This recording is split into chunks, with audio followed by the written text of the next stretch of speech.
তাহলে ভবিষ্যৎ বাংলাদেশ প্রতিনিধিত্বকারী কী হবে, এদের ভিতর থেকেই বাংলাদেশের ঝান্ডা উঠিয়ে যাবে বিশ্বের দরবারে। অর্থাৎ বাছাই প্রক্রিয়া চলছে আগামীর সফর খেলোয়াড়। অর্থাৎ আপনাদেরকে ভালো প্র্যাকটিস এবং গুড বিহেভিয়ার আপনাদের প্রমাণ দিয়েই এই ন্যাশনাল টিমে জায়গা করে নিতে হবে। সেদিক থেকে আপনাদের যার যার অবস্থান থেকে আপনারা আপনাদের করণীয় সেটা করে যাবেন। হ্যাঁ, ফুল টাইম এবং নাম্বার 9 এই মাত্র একটি সে কথা বলতেছিলাম পুরুষ এবং মহিলা উভয়ের এই সম্ভাব্য সুযোগ আপনারা আগামী জাতীয় দলের খেলোয়াড়ের তালিকায় আপনার নামটি আছে কিনা সেটা দেখার অপেক্ষা। আপনারা আপনাদের ভালো আচরণ সফর বিভিন্ন টেকনিক আপনারা প্রদর্শন করুন। আপনাদের সফর প্রদর্শন আপনাদের অপেক্ষা। আমাদের এই জায়গা আপনাদের জন্য প্রস্তুত করে আমরা রেখে যাচ্ছি।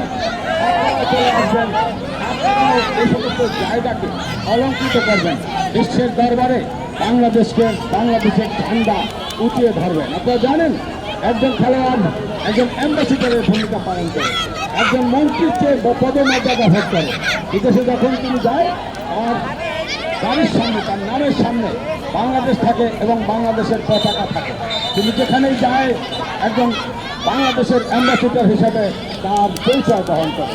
সেদিক থেকে বড় গৌরবের বিষয়।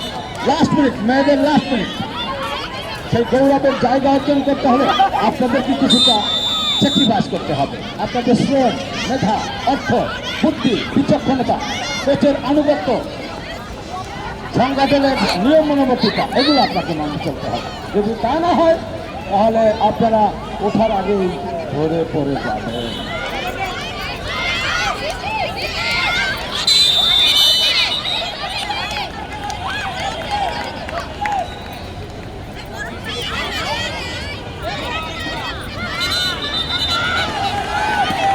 মুভমেন্ট ফল্ট,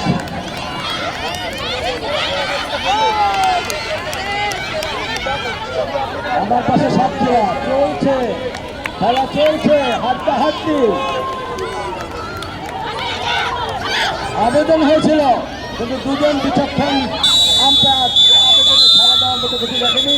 2 নম্বর বোর্ডে খেলা শেষ। লম্বা বয়সী ইনিংসের গোড়া পত্তন।